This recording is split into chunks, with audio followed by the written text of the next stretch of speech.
అధిష్టానం సరికొత్త వార్తల ప్రపంచం. అధిష్టానం వాక్ స్వతంత్ర ప్రజాబలం. వెల్కమ్ టు అధిష్టానం టీవీ. ముందుగా బులెటిన్లోని హెడ్లైన్స్. విశాఖ సౌత్ నియోజకవర్గంలోని 22A సమస్యను పరిష్కరించాలి. ఎమ్మెల్యే వంశీకృష్ణ యాదవ్. 5 ఏళ్లలో 20 లక్షల ఉద్యోగాలు ఇచ్చే బాధ్యత మాది. మంత్రి నారా లోకేష్. సరుకుల ధరలు తగ్గింపు కోసం కూటమి ప్రభుత్వం కృషి. మంత్రి నాదెండ్ల మనోహర్. గ్రామ పంచాయతీలకు విడుదల చేసిన నిధులు తెలియజేస్తారా అనే ప్రశ్నకు డిప్యూటీ సీఎం పవన్ కళ్యాణ్ సమాధానం. గత 5 ఏళ్లలో రాష్ట్రాన్ని అప్పుల ఊబిలోకి కూరుకుపోయేలా జగన్ రెడ్డి పాలన ఎలా సాగిందో సాక్ష్యాధారాలు. గత 5 ఏళ్లలో జనం కోసం మీడియా కాదు, జగన్ కోసం మీడియా అనే విధంగా పాలన. రాష్ట్ర అప్పులపై సీఎం చంద్రబాబు ప్రజలను తప్పుదోవ పట్టిస్తున్నారు. మాజీ సీఎం జగన్. విశాఖ సౌత్ నియోజకవర్గంలోని 22A సమస్యను పరిష్కరించాలని ఎమ్మెల్యే వంశీకృష్ణ యాదవ్ ప్రభుత్వానికి విజ్ఞప్తి చేశారు. 10 ప్రాంతాల్లో సమస్య ఉందన్న ఆయన బ్యాంకు లోన్ కూడా ఇవ్వట్లేదు అని అన్నారు. లక్ష ఉంటుంది అధ్యక్ష. ఆ ప్రాంతంలో ఇవాళ అవన్నీ కూడా 22Aలో పెట్టి అవి దేవస్థానం ల్యాండ్స్ గా డిక్లేర్ చేస్తున్నారు అధ్యక్ష. మరి ఇవాళ అక్కడ చిన్న రిపేర్ చేసుకోవాలన్నా, ఆ ఓల్డ్ అపార్ట్మెంట్లు కన్స్ట్రక్షన్ మళ్ళీ చేసుకోవాలన్నా, లేకపోతే ఏ చిన్న పని చేసుకోవాలన్నా కూడా చేయనట్లేదు అధ్యక్ష. అక్కడ ఏదన్నా పిల్లల చదువుల కోసం లోన్స్ పెట్టుకోవాలన్నా, లేకపోతే ఏదైనా బ్యాంక్ లోన్స్కి వెళ్ళాలన్నా, ఏ సమస్య ఉన్నా కూడా వాళ్ళకి అవి నిరుపయోగంగా ఉన్నాయి అధ్యక్ష.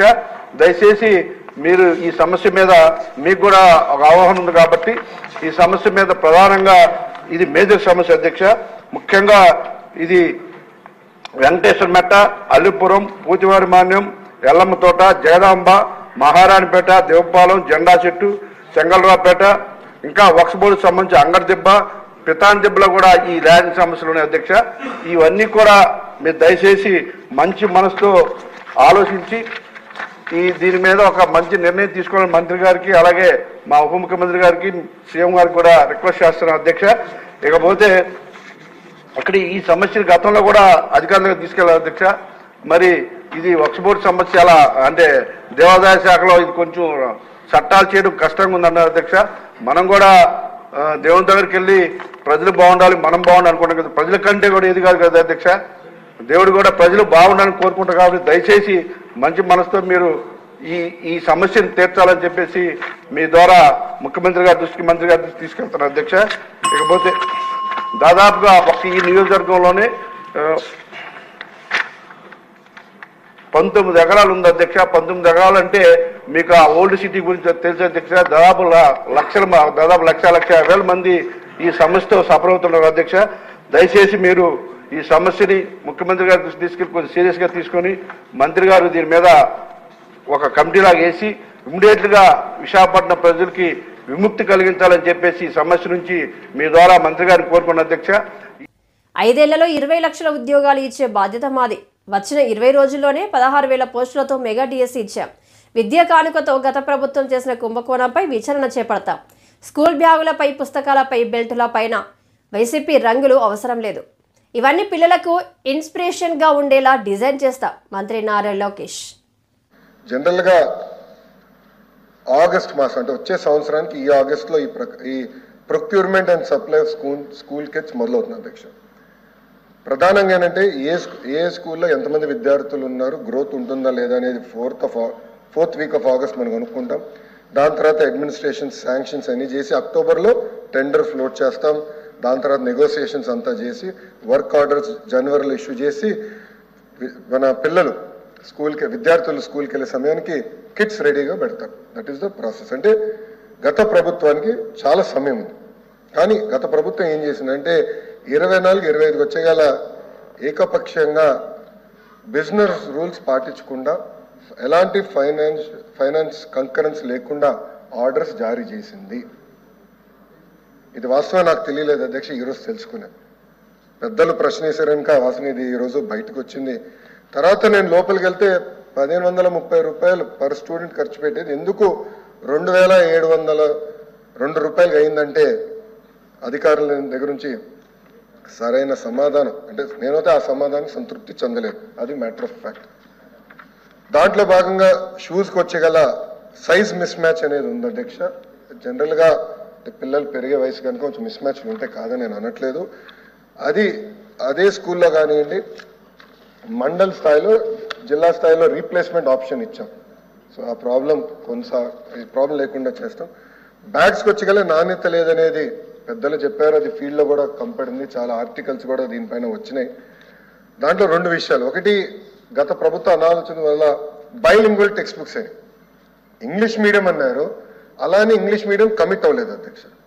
సో ప్రతి టెక్స్ట్ బుక్స్ ఒక పక్కన తెలుగు ఉంది, ఇంకో పక్కన ఇంగ్లీష్ ఉంది. అంటే వెయిట్ పెరిగింది అధ్యక్ష. పిల్లలు 10 నుంచి 12 కేజీ కన్నా ఎక్కువ బరువు మోయకూడదు అనేది చాలా క్లియర్ రూల్స్ ఉన్నా దాదాపు 20 కేజీలు మోస్తున్నారు బరువు. దానికి ప్రధానమైన కారణం బైలింగ్వల్ టెక్స్ట్ బుక్స్. సో ఈ బైలింగ్వల్ టెక్స్ట్ బుక్స్ ఏం చేయాలనేది కూడా మేము డిస్కస్ చేస్తున్నాము. అంటే ఎట్లా తీసుకెళ్ళాలి ఇది ముందరికి అనేది మేము డిస్కస్ చేస్తున్నాం అధ్యక్ష. అంతేకాకుండా అధ్యక్ష, యూనిఫామ్స్కి వచ్చేగల స్టిచ్చింగ్ ఛార్జెస్ కూడా 22-23 అకాడమిక్ ఇయర్ నుంచి పెండింగ్ ఉన్నాయి అధ్యక్ష. ఆ స్టిచ్చింగ్ ఛార్జెస్ కూడా పెండింగ్ ఉన్నాయి. ఫైనాన్స్ మంత్రి గారు నా పక్కనే కూర్చున్నారు. సో గౌరవ మంత్రి గారు రిక్వెస్ట్ చేస్తున్నా, త్వరలోనే ఈ స్టిచ్చింగ్ ఛార్జెస్ ఏదైతే పెండెన్సీ ఉందో అది ఇవ్వాలని కోరుతున్నాను. తప్పనిసరిగా మేము అవసరమైతే యుద్ధం చేసి ఆ నిధులు తీసుకొచ్చి, అంటే ఎవరైతే స్టిచ్చింగ్ చేస్తారో ఆ తల్లిదండ్రులకి ఆ ఛార్జెస్ కూడా అందజేస్తాం అధ్యక్ష. అంతేకాకుండా నాకు ఇచ్చిన వివరంలో 3rd క్వాలిటీ చెక్ అని చేసామన్నారు. నేనైతే సంతృప్తి చెందట్లేదు. ఆ 3rd క్వాలిటీ చెక్తో చాలా పకడ్బందీగా చేయాల్సిన అవసరం ఉంది, నాణ్యత అందించాల్సిన అవసరం ఉంది. అది మా ప్రభుత్వం చేస్తున్న అధ్యక్ష, దాంట్లో ఎలాంటి డౌట్ అవసరం లేదు. సో టెండర్లు లేకుండా సరైన ప్రక్రియ పాటించలేదు కనుక దీనిపైన తప్పనిసరిగా నేను ఎంక్వైరీ చేస్తాను. సభ్యులందరూ అడిగారు, దీనిపైన ఎంక్వైరీ చేస్తాను, కఠినంగా నేను వివరిస్తాను. ఏ షెడ్యూల్ అయితే గతంలో మేము పబ్లిష్ చేసాం దాన్ని నేను పాటిస్తాను.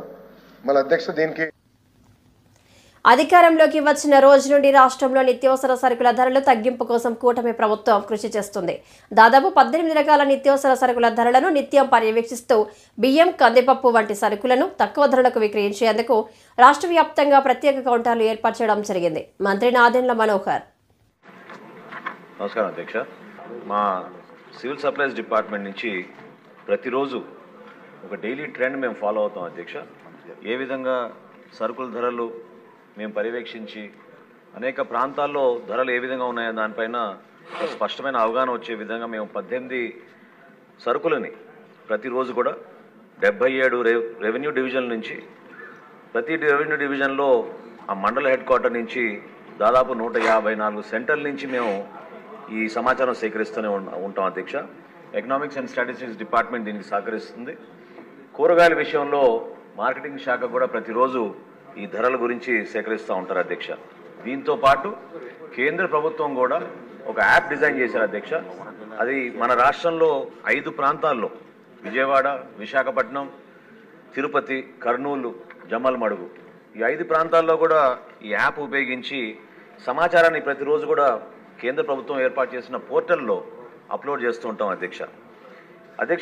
ధరల పెరుగుదలని అరికట్టడానికి మేము తీసుకున్న కొన్ని చర్యల గురించి గౌరవ సభ్యులందరూ కూడా వివరించాలి అధ్యక్ష. ఎందుకంటే మన ప్రభుత్వం వచ్చిన తర్వాత ముఖ్యమంత్రి గారు ఇది చాలా కీలకమైన అంశం.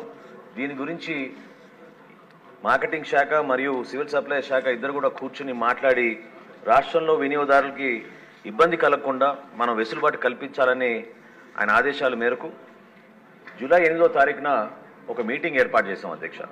ఈ సమావేశంలో హోల్సేల్ డీలర్సు, బిగ్ రీటైలర్స్ అధ్యక్ష, అంటే మన డిమార్ట్, రిలయన్స్ వంటి పెద్ద సంస్థలను కూడా ఆహ్వానించి వివిధ జిల్లాల నుంచి రైస్ మిల్లర్స్ అసోసియేషన్, అదేవిధంగా ఏపీ ఛాంబర్ ఆఫ్ కామర్స్ నుంచి అక్కడున్న గౌరవ సభ్యులందరూ కూడా ఆహ్వానించి రాష్ట్ర వ్యాప్తంగా మన ప్రభుత్వం వచ్చిన తర్వాత కొన్ని చర్యలు తీసుకోవాల్సిన అవసరం ఖచ్చితంగా ఉంది. ప్రజలకి వెసులుబాటు మనం కల్పించాలనే ఆలోచనతోటి వాళ్ళతో చర్చించినప్పుడు వాళ్ళందరూ కూడా అంగీకరించి ప్రత్యేకంగా మనం కొన్ని సరుకుల పైన వాళ్ళు రాష్ట్ర వ్యాప్తంగా ఒకే రేటు తీసుకొస్తామనే ఆలోచన వాళ్ళు కూడా అంగీకరించారు అధ్యక్ష. అందులో భాగంగా రెడ్ గ్రామ్ విషయంలో దేశవాళీ అనే ఒక వెరైటీ ఉంటుంది అధ్యక్ష. దాన్ని 181 రూపాయలు ప్రస్తుతం ఆ రోజున రాష్ట్రంలో అమ్ముతూ ఉంటే చిత్తూరు నుంచి శ్రీకాకుళం వరకు ఒకే రేట్లో 160 రూపాయలు పర్ కిలో చొప్పున కందిపప్పును అమ్ముదామని ఆ రోజు ఒక నిర్ణయానికి వచ్చాం అధ్యక్ష. అదేవిధంగా steam rice super fine variety Sona Masuri అంటారు అధ్యక్ష. అది 55 రూపాయలు 85 పైసలు ఉంటే ఆ రైస్ని కూడా వాళ్ళు 49 రూపాయలకి అమ్మడానికి అంగీకరించారు. 14-15 ఆర్థిక సంఘం నిధుల కింద 2019-2024 వరకు గ్రామ పంచాయతీలకు విడుదల చేసిన నిధులు తెలియజేస్తారా అనే ప్రశ్నకు డిప్యూటీ సీఎం పవన్ కళ్యాణ్ సమాధానమిచ్చారు. 2 ఆర్థిక సంఘాలు కలిపి 8,283 కోట్ల 92 లక్షలు విడుదల కాగా ఏపీ ప్రభుత్వం మాత్రం 7,587 కోట్ల 64 లక్షలు విడుదల చేసిందని తెలిపారు. క్వశ్చన్ నెంబర్ 82 అండి, పంచాయతీరాజ్ మినిస్టర్ గారు పవన్ కళ్యాణ్ గారు. నమస్కారం అధ్యక్ష. గౌరవ సభ్యులు అడిగిన 4 ప్రశ్నలు అడిగారు అధ్యక్ష. దానిలో 14 మరియు 15 ఆర్థిక సంఘం నిధుల కింద 2019-2020 నుండి 2023-24 వరకు కేంద్ర ప్రభుత్వం నుండి విడుదలైన మరియు గ్రామ పంచాయతీలకు విడుదల చేసిన మొత్తాల వివరాలను సంవత్సర వారీగా తెలియజేస్తారని. అధ్యక్ష, సంవత్సరాల వారీగా గ్రామ పంచాయతీలకు 14 మరియు 15 ఆర్థిక సంఘం ద్వారా 2019-20 నుండి 23-24 వరకు విడుదలైన గ్రాంట్ వివరాలను ఈ విధంగా తెలియజేస్తున్నాం అధ్యక్ష. 14 ఆర్థిక సంఘం 2019-20 ఆర్థిక సంవత్సరంలో కేంద్ర ప్రభుత్వం ద్వారా విడుదలైన మొత్తం 2,336 కోట్ల 56 లక్షల అధ్యక్ష. ఆంధ్రప్రదేశ్ ప్రభుత్వం ద్వారా గ్రామ పంచాయతీలకు విడుదలైన మొత్తం 2,336.56 లక్షల అధ్యక్ష. మొత్తం 14 ఆర్థిక సంఘం 5వ సంవత్సరానికి 2019-20 2,336 కోట్ల 56 లక్షల అధ్యక్ష. అదే ఆంధ్రప్రదేశ్ ప్రభుత్వం ద్వారా కూడా గ్రామ పంచాయతీలు విడుదలైన మొత్తం 2,336 కోట్ల 56 లక్షల అధ్యక్ష. 15వ ఆర్థిక సంఘంకి సంబంధించి 2020-21 ఆర్థిక సంవత్సరానికి కేంద్ర ప్రభుత్వం ద్వారా విడుదలైన మొత్తం 1,837 కోట్ల 50 లక్షల అధ్యక్ష. ఆంధ్రప్రదేశ్ ప్రభుత్వం ద్వారా గ్రామ పంచాయతీలు విడుదలైన మొత్తం 1,837 కోట్ల 50 లక్షల అధ్యక్ష. 2021-22కి 1,338 కోట్ల 52 లక్షల అధ్యక్ష. ఆంధ్రప్రదేశ్ ప్రభుత్వం ద్వారా గ్రామ పంచాయతీలు విడుదలైన మొత్తం 1,338 కోట్ల 52 లక్షల అధ్యక్ష. 22-23 ఆర్థిక సంవత్సరానికి 1,378 కోట్ల 65 లక్షల అధ్యక్ష కేంద్ర ప్రభుత్వం నుంచి వచ్చింది. ఆంధ్రప్రదేశ్ ప్రభుత్వం ద్వారా గ్రామ పంచాయతీలు విడుదలైన మొత్తం 1,378 కోట్ల 65 లక్షల అధ్యక్ష.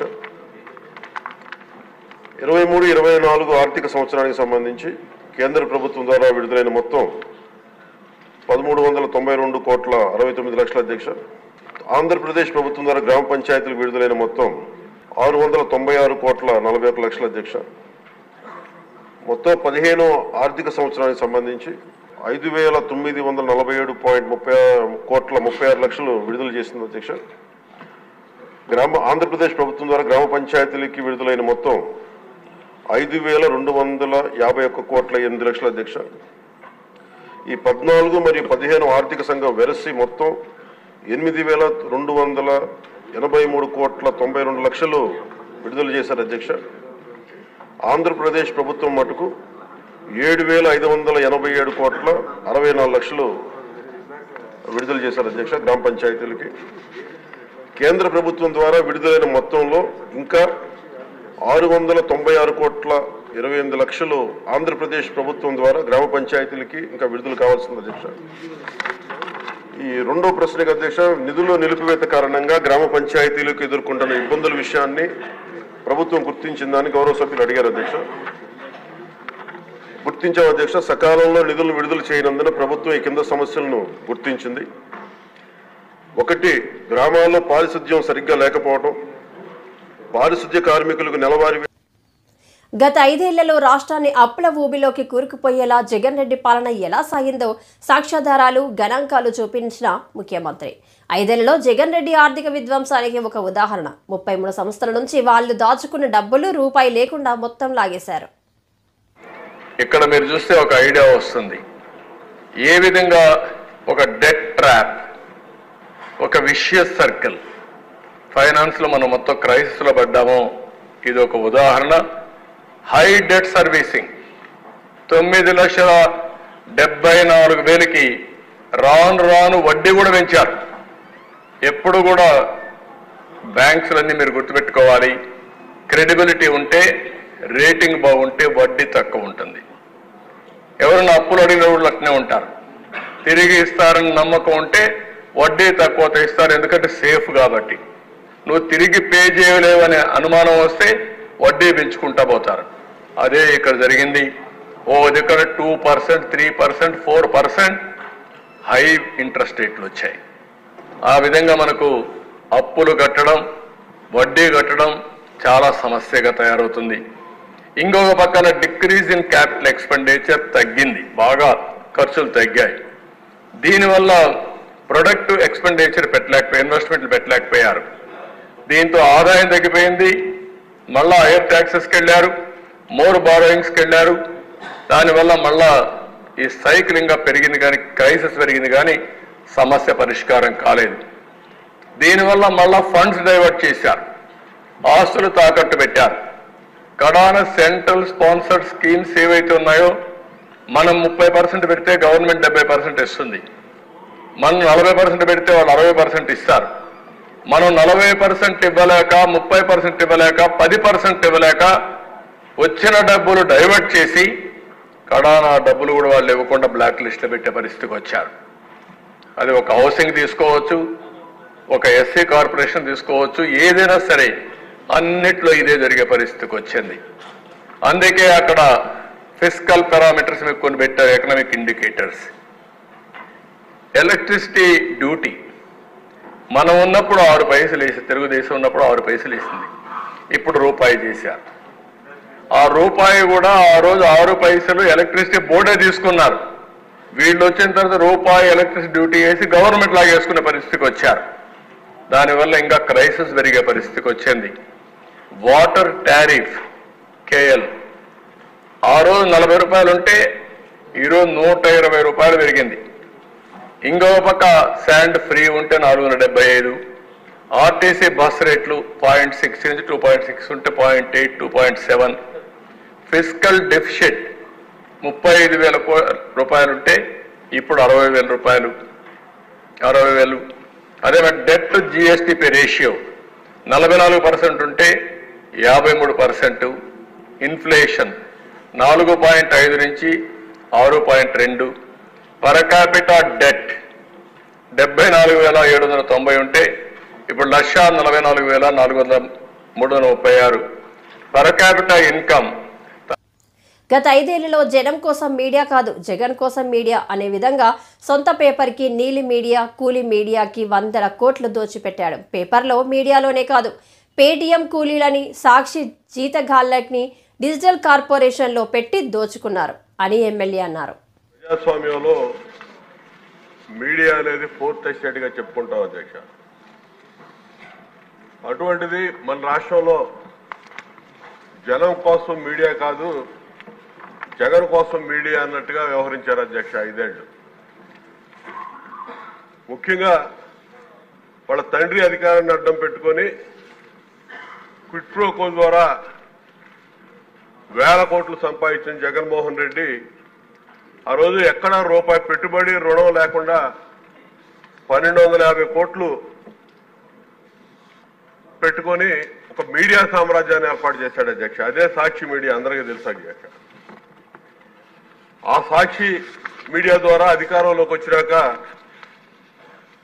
అదే కిట్ ప్రో కోని కొనసాగిస్తూ సాక్షిని అడ్డాగా మార్చుకొని బ్లాక్ మనీని కూడా ప్రకటనల రూపంలో బయటగా మార్చుకున్నాడు అధ్యక్ష. ప్రభుత్వంలో జరిగేటటువంటి కార్యక్రమాలు, ప్రభుత్వం ప్రకటనలు ఇచ్చేటప్పుడు గత ప్రభుత్వాన్ని విమర్శించడం అనేది ఎక్కడా ఉండదు అధ్యక్ష. వాళ్ళు ఏం చేస్తున్నారో చెప్తారు తప్ప గత ప్రభుత్వాన్ని విమర్శించడం కాదు. కానీ వీళ్ళు చేసే ప్రతి ప్రకటనలో కూడా 14 నుంచి 19 వరకు ఉన్నటువంటి చంద్రబాబు నాయుడు గారి ప్రభుత్వాన్ని విమర్శిస్తూ ఇచ్చిన ప్రకటనలకే ఇప్పుడు ప్రభుత్వం అందజేసిన లెక్కల ప్రకారం మొత్తం 5 ఏళ్లలో 859 కోట్ల పైచీలకు ఖర్చు పెట్టినట్టు ప్రకటనలు, వార్తాపత్రికల ప్రకటనలు ఖర్చు పెట్టినట్టు ఇప్పుడు వివరాలు ఇచ్చారు అధ్యక్ష. ఇంతేకాదు అధ్యక్ష, ఇక్కడ ఈ వార్తాపత్రికలు ఒక సాక్షి మీడియాకే 300 కోట్ల పైన ఖర్చు పెట్టారు అధ్యక్ష. ఇది కాకుండా ఇక్కడ సామాన్య ప్రజలు చదవనటువంటి, పట్టించుకోనటువంటి, సర్క్యులేషన్ లేనటువంటి పత్రికలు, ఇంగ్లీష్ పత్రికలకు కూడా 100 కోట్లు దోచిపెట్టి వీళ్ళకి రాజకీయ ప్రయోజనాల కోసం ఆ పత్రికలను వినియోగించుకొని ఎన్నికల ముందు సర్వేలు జరిపించామని చెప్పి, ఆ సర్వే రిపోర్టులు ప్రభుత్వానికి, వైసీపీకి అనుకూలంగా ఉన్నాయని చెప్పి ఒక రిపోర్టులు చెప్పించుకోవడానికి అది కూడా ఒక క్విట్ ప్రోకో అధ్యక్ష. ఆ విధంగా 100 కోట్ల రూపాయలు ఆ రోజు దండుకున్నారు అధ్యక్ష ఈ పత్రికా ప్రకటన ద్వారా. ఇప్పుడు ప్రభుత్వం మంత్రి గారు ఇచ్చినటువంటి ఖర్చు అయితే కేవలం పత్రికలకు ఇచ్చినటువంటి ప్రకటనల ఖర్చు ఇచ్చారు అధ్యక్ష. ఇది కాకుండా డిజిటల్ కార్పొరేషన్ ఒకటి ఏర్పాటు చేసి దాదాపు 120 కోట్ల పైన ఆ కార్పొరేషన్ కి అప్పచెప్పారు అధ్యక్ష. ఐ డ్రీమ్ అనే ఒక చెత్త యూట్యూబ్ ఛానల్ అధిపతిగా ఉన్నటువంటి వాసుదేవ్ రెడ్డిని ఈ డిజిటల్ కార్పొరేషన్ కి ఎండీగా పెట్టి వాళ్ళకి దోచిపెట్టి సాక్షి మీడియాలో ఉన్నటువంటి సిబ్బందిని ఇందులో పెట్టి జీతాలు కూడా ప్రభుత్వం ప్రజల సొమ్ము చెల్లించినటువంటి పరిస్థితులు ఇక్కడ ఉన్నాయి అధ్యక్ష. ఇవన్నీ కూడా పూర్తి స్థాయి విచారణ జరపాలి అధ్యక్ష. విచారణ జరిపితే గానీ రాష్ట్ర అప్పులపై సీఎం చంద్రబాబు ప్రజలను తప్పుదోవ పట్టిస్తున్నారని వైసీపీ అధినేత మాజీ సీఎం జగన్ ఆరోపించారు. శుక్రవారం తాడేపల్లిలోని తన క్యాంపు కార్యాలయంలో మీడియాతో మాట్లాడారు.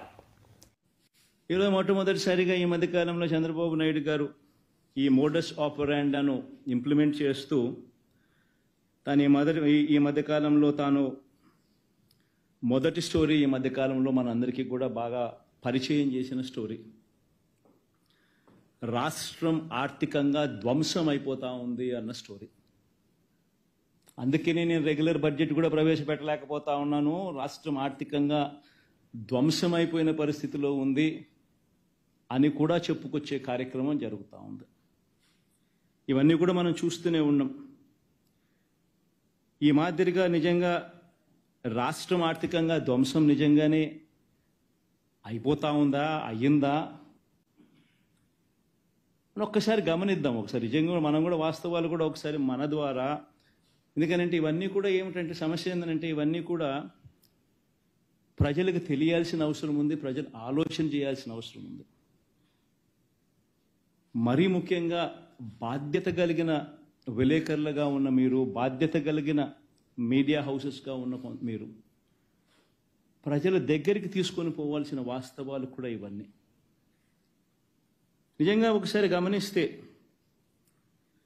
ఏ రకంగా చంద్రబాబు నాయుడు గారు వాగ్దానాల నుంచి, తాను ఇచ్చిన మేనిఫెస్టో వాగ్దానాల నుంచి తాను తప్పుకునేందుకు ఏ రకంగా తాను స్టోరీ తాను బిల్డప్ చేసుకుంటూ పోతా ఉన్నాడు అని ఒకసారి గమనిస్తే, రాష్ట్రం ఆర్థికంగా ధ్వంసం అయిపోయింది అనేది మొదటి స్టోరీ కింద తాను మీడియా డిబేట్లను మొదలెట్టాడు, మాట్లాడడం మొదలెట్టాడు, గవర్నర్ ప్రసంగంలో కూడా తీసుకొచ్చాడు,